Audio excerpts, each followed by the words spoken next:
Chip Tim in football. That's what Pittsburgh does. What's up, everybody? Welcome back to another episode of the show. I'm Brian Batko with you from the Pittsburgh Post-Gazette, one of our Steelers beat writers, and a little new background behind me today, trying out the bookshelf area in what I would call my kids' toy room.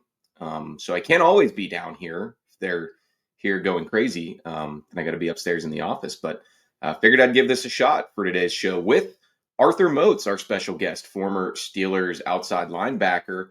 And you know him as he's all over the place now, doing his own podcast, doing stuff for the team. It's going to be great to get his insight. I've got this idea of, let's call it the Steelers quarterback time machine. I will explain more once we bring him in and kind of talk about how they've ended up in this situation.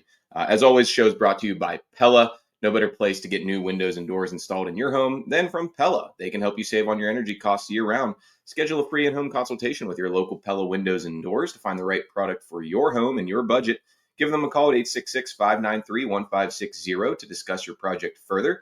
That's 866-593-1560 to get started planning on your new windows and doors installation with Pella Windows and Doors of Pittsburgh. All right, when we're back on the other side, Arthur Moats is going to be with us.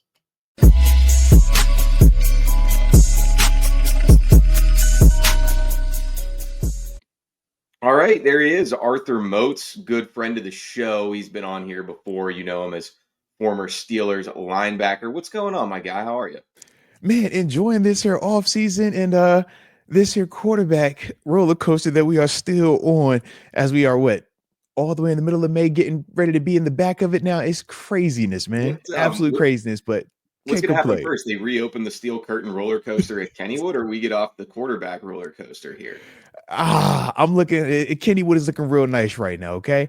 I'm just hopeful that we're going to get quarterback answers before GTA 6 comes out. All right. or Detox from Dre. But, yeah. In all seriousness, though, Moats, from a player's perspective, before we get into our little thought exercise, which I am dubbing the Steelers quarterback time machine, I have a cool sound effect too. Can you hear that? All right, I'm gonna play that too when we go in it. But from a player's perspective, at what point does it actually become a problem that you don't know who your quarterback is? Well, I shouldn't say that, because sometimes you do have quarterback competitions regardless of the scenario. But at what point does it become a problem that a quarterback who could be your starter is not there? Is it OTAs? Is it minicamp? Is it training camp? Week one? Like, how would you have viewed it if you were one of the 53, or I guess I should say one of the 90 this time of year? Yeah. So for me, I look at it from multiple vantage points. If we're talking about Ben Roethlisberger, right, a quarterback that had been homegrown, part of the black and gold forever, I'm not worried about 7 showing up to OTAs. I'm not worried about 7 showing up to mini camp. Heck, if 7 wanted to show up the last day of training camp, that would be fine because of the continuity, because of the familiarity, and already the camaraderie that's been built. But when you're talking about the new guy, right, the guy that technically would be coming on as a free agent, a guy that doesn't have any type of history with the main players on our offensive side of the ball, the guy that doesn't have any direct history with the offensive coordinator or head coach. Yeah, to me, I look at that and I say, I want you here doing mini camp. I want you here doing OTAs. So that way we can start to get to know each other. Yes, you're very talented, but the talent without the cohesiveness is not going to mesh. And it'll look more like an all-star game versus a true team. And the way that we get that team concept is the closeness, that brotherhood, that me knowing what you like to eat in the mornings, me knowing that you prefer to live after practice than before practice, me knowing that you're more of a family guy or you like to go out afterwards to unwind. These are all the things that you get to build during this time of year. So that way, when the season hits, man, we have this camaraderie where I don't have to second guess anything in terms of commitment or understanding. And we can all play fast and do it to the best of our abilities. So that's why I'm kind of like torn when we're talking about just at what point in time you would want that guy to get here. So specifically with Aaron Rodgers, I want him here before we start OTAs, before you start doing those practices. So that way, if you're going to be the guy, be the guy now. Absolutely. Yeah. Lead us. Don't have to do it, or don't come in once the first 25% of the way is already complete. Nah. Let's do it the right way from start to finish, because that's what it's ultimately going to take to win a championship. Well, at the time of this recording, because we're in podcast land as opposed to live radio land, Aaron Rodgers has not signed, as you can tell. Maybe by the time you guys all hear this, he will have, at which point you can send any cash or check form of payment to Yes, Arthur yes. Moats for reverse jinxing that. But okay, assuming that there is no resolution by the time this episode of Chipped Ham and Football airs, I want to go because it's easy for anybody, Moats, to criticize the Steelers. Why are you in this situation where you're Right. waiting on 41-year-old Aaron Rodgers and it's late May and you still don't have a confirmed QB1 and you had a lot of bad options to choose from this offseason? It's easy for anybody to say that, but sometimes I like to be a little more critical thinking, a little Let's do more.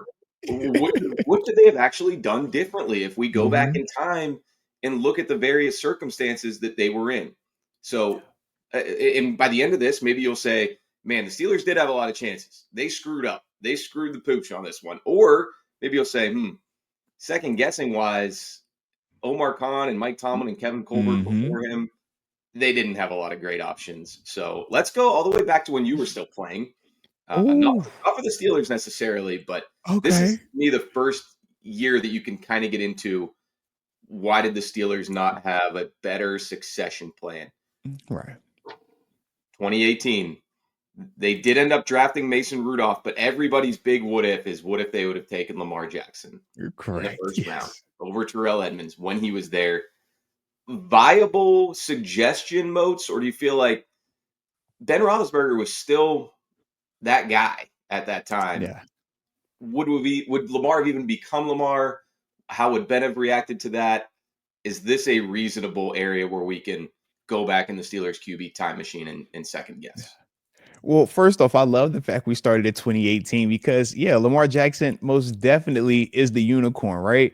But we also have to remember during that time frame, this is pre-elbow injury. This is Big Ben when he is on the end of the 4,000 or pretty much almost 5,000 yards, averaging about 4,000 yards, and then hitting you it again with 4,200. I want to say the year before that. So during that time frame, to make the move to go draft Lamar Jackson in the first round, I think sends a very different message to Ben. This is a very different message to the team as well It would have because been very forward thinking, extremely forward yes, thinking. Maybe the right and think amount of about it, forward thinking, but it would have been right? questioned at the time for And sure. this is 1 year removed from you being the 2 seed and losing in the division round versus the Jaguars as well, when we're talking 2018 season.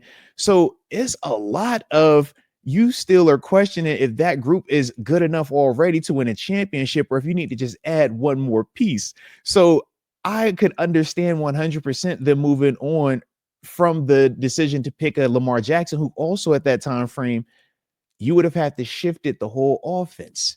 Remember now, this is the Todd Haley's transitioning to Randy Fichtner time frame as well. But the offense as a whole was Big Ben sit back there throwing it 40 plus times a game. And that was how we were going to operate. Lamar Jackson early on, remember Baltimore, they had to shift from the Joe Flacco offense to that spread, and it was more collegey that first year with Lamar as well. Yeah. I don't know if we would have committed to that while Ben was here, and I don't think Lamar gets the development that he needs to because of that and because of how well Seven was playing during that time frame. So as much as I would have loved to be like, yeah, Lamar Jackson in 2018, of course is Lamar. I just don't think that plays out the same way due to Seven playing how well he was playing during that time frame. Yeah, there would have had to been so many other factors that would have fallen into place, Yeah. butterfly effect type stuff. If Ben's elbow does still go the next year, maybe we're You in a never see whole different Lamar. alternate Yeah. dimension. But if it Mhm. doesn't, then yeah, people are going to say, was this a wasted pick? Yeah. Should you have gone defense? What have you? Okay, well, let's Mhm. flash forward a couple more years to another potential quarterback they could have drafted, and this is Mhm. 2020. Yep. Jalen Hurts was on the draft board, and at that point, this is now post Ben injury, and he's Yes. not looking like the Ben that we knew and watched for so long.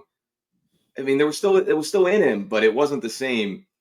Yeah. Do you think the Steelers should have gone that route, or would it have been realistic to go that route? Remember, they took Chase Claypool, who, kind Mhm. of like you mentioned before, Yep. probably thought this can be the next piece to get this team over the hump. Yeah, I think that that's the important part too. Whenever we do these exercises, I'm glad you're doing it this way.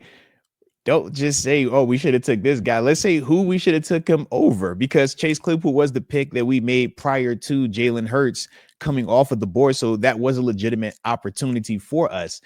And to me, I think that if you want to be critical of that pick, absolutely you can, because that's the time frame where everybody is having that question of what is 7 going to look like post elbow? Yeah.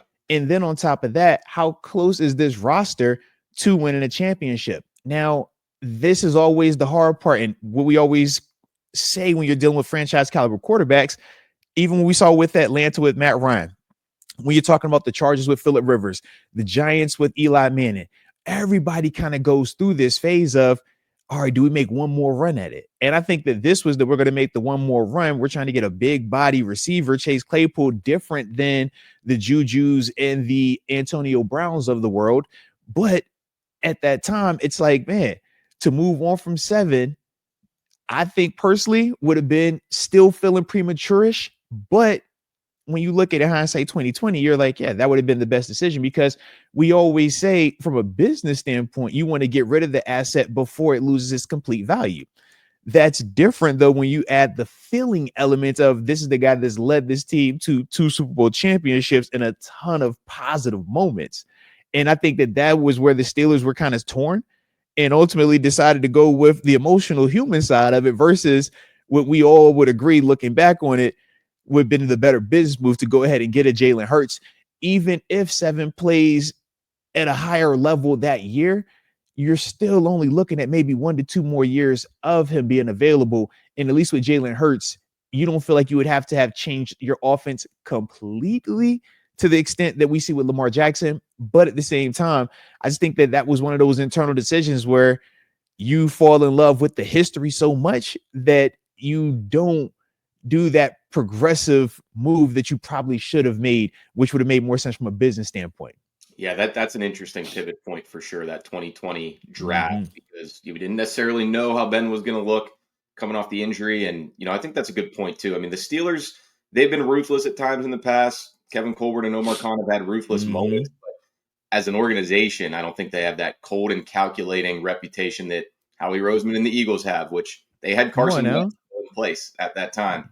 And they still made that move for Hurts, which looks brilliant 5 years on now. All right, the Mm-hmm. 2021 offseason, I don't see too many potentials, but one, like, if you really stretch, would be potentially trading up for a QB in that draft. Mm-hmm. And I guess Justin Fields, I don't know. It would have taken a lot, I think, to go You all weren't the way. cool with just waiting for Kellen Mond or Davis Mills. I mean, both of these guys have started games at some point. I mean, we could argue the Kellen Monds versus the Pat Fryer moves.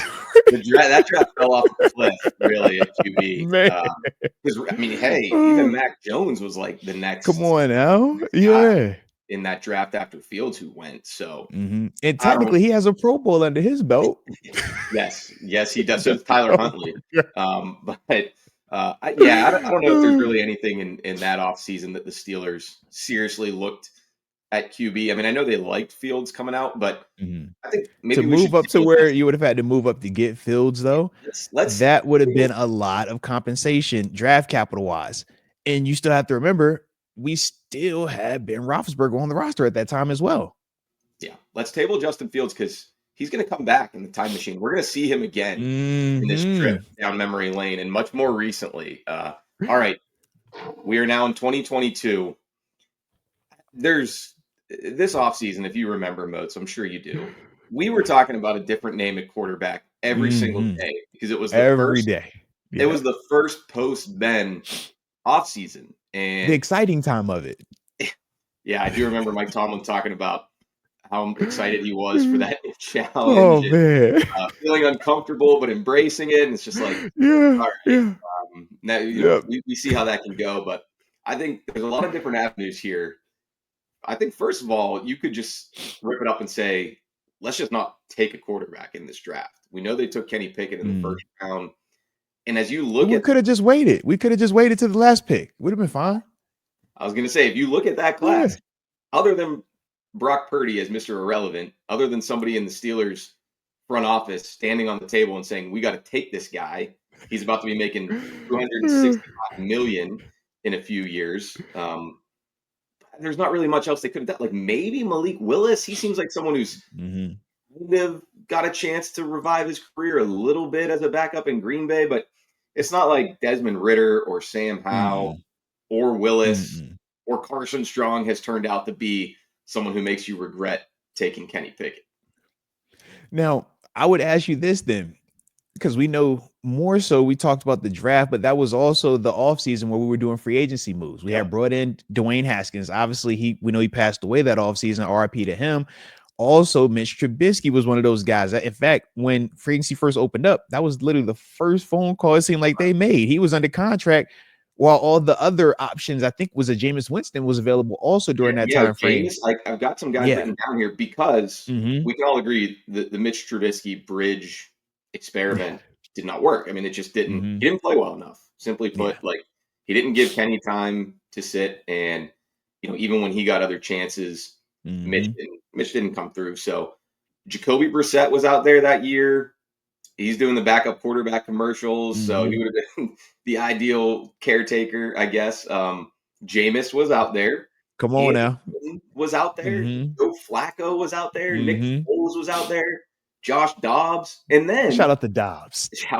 And then, and Josh Dobbs kind of folded into this too, potentially. The other thing the Steelers could have done, Moats, they could have just let Mason play. They could have just let Mason have that have that QB1 spot and, bring in one of those guys I just mentioned as competition. And how does that change the trajectory of the Steelers quarterback room? Maybe he sinks, maybe he swims, but either way, they're looking for a QB in the next draft. It's hard to say.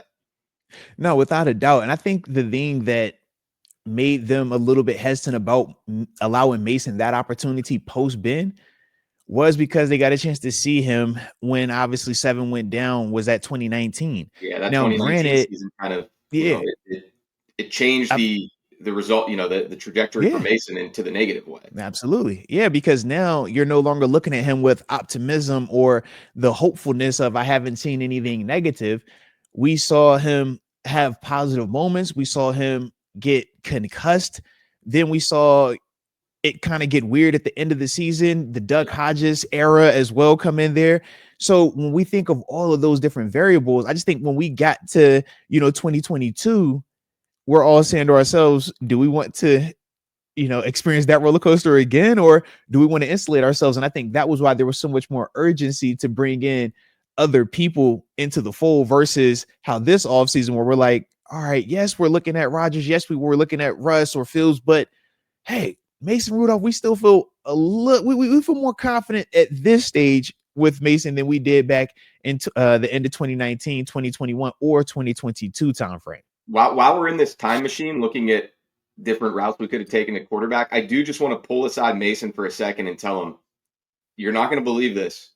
3 years from now, you're going to be one of the most popular guys in town, and 9 out of 10 people you stop on the street in Pittsburgh are going to want you to be the Steelers' starting quarterback. Don't worry about the span between this exact moment in May 25th, 2025 or whatever, but it's going to happen, Mason. So just hang in there. Keep your chin up. Some weird stuff's going to go on, but it's going to get super weird, but it's going to work out. I'm coming from the future. I'm coming from 2025, and you are going to have an all-time high popularity rating in Pittsburgh. You're going to save Christmas. You're going to save Christmas. Don't forget that. All right. Yes. Yeah. That's like one of those things. Like, just keep that in the back of your mind. It makes zero sense to you as you're sitting there. Yeah. He's like, what do you mean I'm going to save Christmas? You're going to save Christmas, man. We appreciate you. It is drafting Kenny Pickett. And then 2 years later, it's like in your brain and you're like, I remember that guy who came from the future with the lion hat on. But all right. So 2022.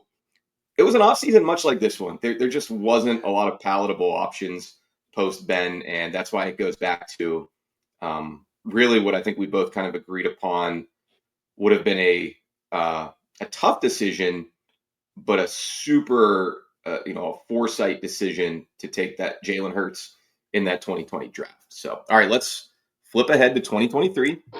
Not much going on here that we really investigated because things were good. Kenny Pickett area was looking positive, and everyone was pumped about him returning as QB1. Baker Mayfield was out there on the market. He ended up signing a real cheap deal with the Bucks, and 2 years later, he's cashed in $100 and million man yeah, back on top. Yeah. completely rehabilitated his image and his Mhm. NFL career. But he probably wouldn't have come here to back up Kenny Pickett, so maybe that's all a moot point in that Yeah. offseason. Well, I was gonna say, if you brought in Baker Mayfield, even if we wanted to say it was a competition, we all know how that was gonna play out. Baker is gonna, he was gonna whop the floor with him, man. But this is Baker Mayfield we're talking about. I mean, Baker, even in Cleveland, he got them back to relevancy, led them to a postseason where he actually got a playoff win versus us. It was Hinesfield during that time frame as well, man. Yeah. So Baker, I know he gets the bad rap, but Baker is extremely talented and a very productive quarterback. But I would agree with you. I don't think we want to send that message to Kenny Pickett, because we also have to remember Kenny ended the season, his rookie year, on the upswing. We Yeah. saw him beat a Derek Carr Christmas Eve below freezing, the Franco Harris jersey retirement night, Yeah. right? We know what that felt like. We know how he ended that season and why there was so much more optimism surrounding him. Because you brought up Baker, I even think of how Will Levis was being talked about during that time frame, and people were excited about him. And that was obviously, he went in the second following JPJ. So to me, when I look at that, I still felt like we made the right decision in that moment to stick with Kenny. I just feel like with Kenny, we know that the Russell Wilson offseason the following year changed just how that story potentially could have finished here. And now it's definitely put him in a way different situation in terms of being on his third team now in such a short span. But yeah, I'm with you. I don't think that would have been the move that they would have made, nor would we have necessarily agreed with it, because Yeah, he's now just you're one of those looking like you misconnections. wasted the pick from a year ago. Yeah. Yeah, he's just one of those missed connections that, like, you look Mhm. now who's having success in the league and, like, Yeah. who you had chances to take a swing at over the Timing years. was off, man. The timing Mhm. wasn't right. It would have been a fantastic story if Baker comes Yeah. to Pittsburgh and is rubbing the Browns' noses in it. You know he would have loved it. You Yeah. absolutely know that. I Yeah. don't know. Has he faced them since he's going elsewhere? I honestly I don't wasn't. think I don't think he's done it in Tampa. Maybe in Carolina, Yeah, but but I he don't think was so. he was still struggling at that Yeah. point. Anyway, that would have been a fascinating wrinkle between Cleveland and Pittsburgh for sure. But I Mhm. didn't even bring up in the last couple off seasons guys like Derek Carr, who I feel like was kind of Yeah. dangled out there every year. He had a very slow divorce from the Raiders, and then Yeah. and obviously Russ was trade bait a couple years ago. But Mhm. like we can all agree that the Broncos, it was an all time Yeah. with by them to give up the amount that they did and all the money that Mhm. they signed him to. So not even going to entertain that one, which brings us to our final stop in the time machine. 2024, this past year, I look at two different ways that I could advise Omar Khan, Mike Tomlin, and company with my future knowledge here. One would be, what do you guys think about not signing Russell Wilson, even to a Okay. veteran contract, but still trading for Justin Fields and just having him be your guy from the jump? Or if we want to flash forward a few months, what if you just keep Justin Fields in there after week 6 and ride with the ebbs and flows and at least give yourself a little bit different perspective than you end up having by the end of last season? Yeah, I mean, I think that both of those are interesting. Me personally, I was on record. I was a Russ guy from start to finish. So to me, I'm like, yeah, I would have wanted Russ in there. I also question, do we actually get Fields if we never get Russ? Because Russ was the move that ultimately made Kenny say, I'm not okay with this situation. And that made them trade him, which then allowed us to go out there and go shopping again. And that was the whole Justin Fields part. I just think that you had to have that to ultimately shake that, because otherwise we're looking at Justin Fields and we're going to say, yeah, bring Justin Fields in. But Justin Fields had proven to me a little bit more than Kenny at that time with his rushing ability, his legs specifically. And I just think that you bringing him in, it's the same scenario. All right, Kenny, you're competing, but to me, it would have been Justin Fields' show. If Justin Fields the only guy, yeah, we're going to lean into that. We're going to put the best pieces around him. I just think that we got caught between a true pro style quarterback in Russ and a dual threat mobile quarterback that is more productive legs than arms at this stage. And we were trying to blend the two while you're dealing with, was it 2 months of no Russ because of the injury? So now you're like, we're seeing Fields and it's exciting at times, but it's still very much close to the chest in the sense of we're not going to put too much on your plate because we saw in Chicago. Yeah, And and that our was message still in this area of right. we're preparing for Russ to return and what the offense Yeah. is going to Very look like. different mindset. I still think Mhm. looking back that Arthur Smith was ready to rip the Band-Aid off and just go full Mhm. steam ahead with Fields and build the offense around Yeah. him. So that's where I come back to, Mhm. maybe it wouldn't have worked, but at least you would have had kind of, I don't know, more clarity, I guess, maybe at quarterback I'm going into this offseason. so I like the mindset of trying to find clarity, but at what expense? Do you want clarity if that is going to reflect in you guys not winning, which then impacts employment status, head coach, coordinators? Or are we going to do what we got to do to make sure we're winning while trying to evaluate? So now we still are maintaining our jobs, but at the same time, we're trying to band-aid this thing. To me, we can have, the conversations of, is that the best method? I'm not saying it is, but I do think that that's a variable that at times when we're thinking about personnel decisions and trying to get answers, and we will say things like, I would rather bottom out completely than be in this mid area, or it's either championship or bust. That is all good when it doesn't reflect employment status. When you start bottoming out, people get fired. When you start taking chances on quarterbacks that you just saw in Chicago be one of the most ball non-secure, or both one of the guys that turned the ball over the most during his time frame out there, as much as this coordinator who also had issues in Atlanta might want to, turn it over full speed to this guy. I 100% could understand the other side said, no, we're not going to allow him to crash and burn the same way when it was Duck and Mason. And you would hear Coach Tomlin say, hey, they didn't kill us. Hey, don't kill us out there, because he understands that, man, it's not just getting this one answer. I got to get this answer while still maintaining this organization, while still getting this team to be as competitive as they can be. And that's the part that I don't fault the in season stuff. Me personally, I fault what happened postseason. When we talk about how Mr. Rooney came and he said, man, I want either Russ or Fields. Those are the priorities. To me, there isn't a reason why either one of those guys, whether you're 100% Russ or 100% Fields, there is no reason why either one of them makes it to free agency. When the owner says, I want one of these two guys, to me personally, you make that happen. If it's the youth of Fields, go and get the deal done. Let's roll. If you want to go with the high end bridge quarterback, go with Russ. Another year. We know the draft is coming up. Go with there. But to allow both of these dudes to leave the way that they did, and when you look at the compensation for both of them, sure, Fields, we can make a case, is that a little high?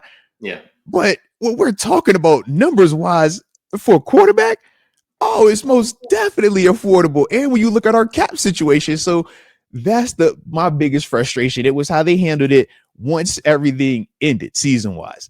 I don't care if you loved Fields or Russ. When the boss man says one of these two dudes needs to be the priority, it's no way you leave with both of these dudes not being a part of the black and gold going into 2025.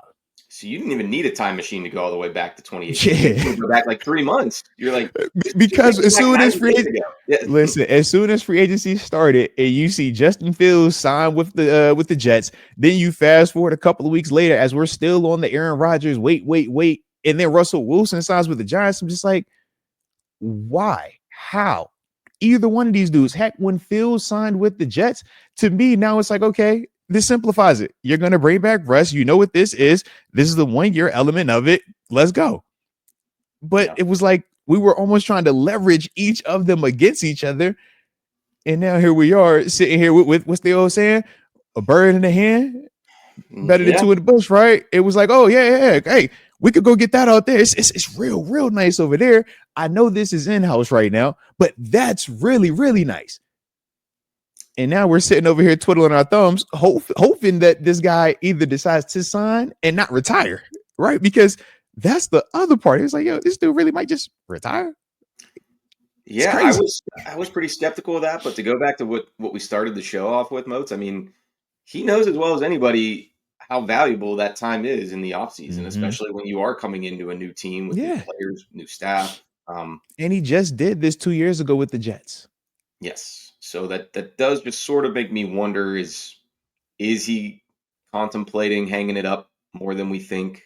I still wouldn't bet on that, but Right. with each passing day that it doesn't happen, I do wonder more if it's gonna happen. So Yeah. We always say it gets a lot easier after you don't show up the first day.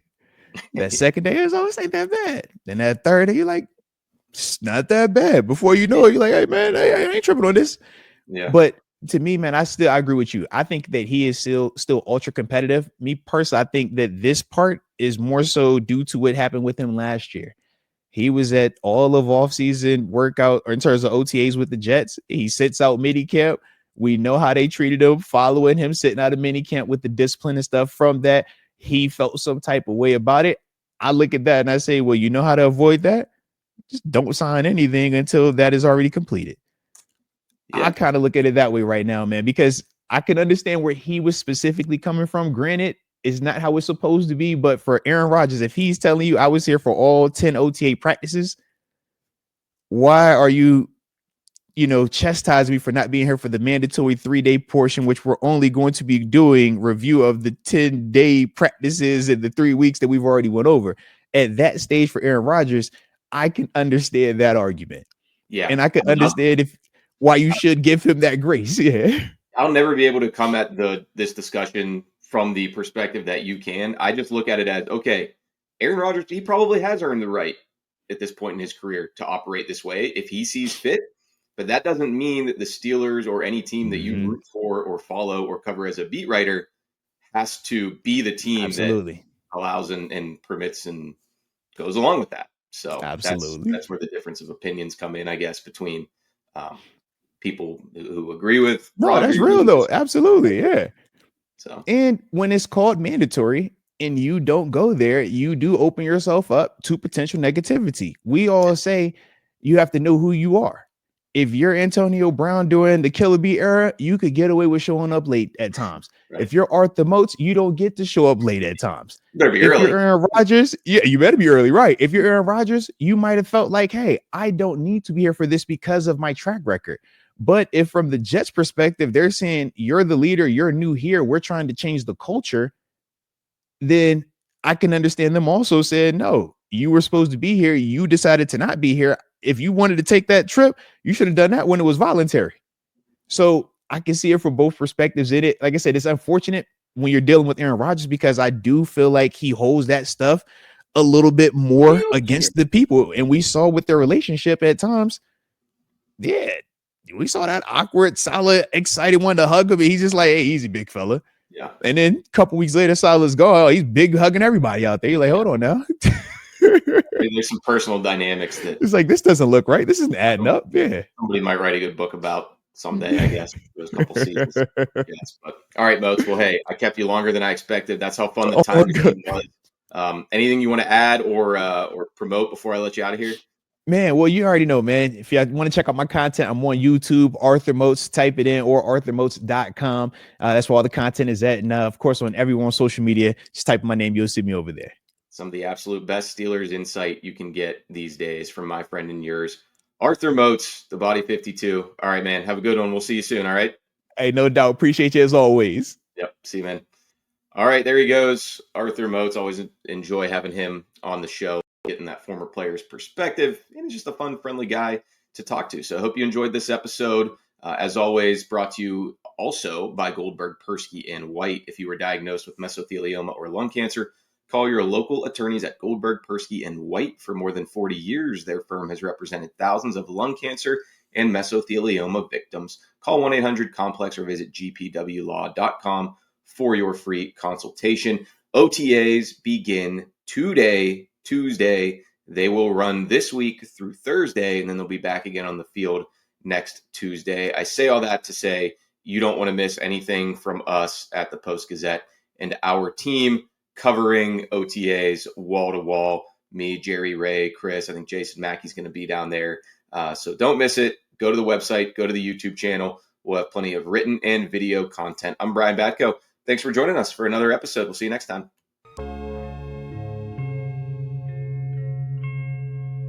Thank you for checking out this content from Post-Gazette Sports. If you watch this video on YouTube, please like the video and subscribe to our channel. For all of the sports coverage the Post-Gazette has to offer, visit post-gazette.com.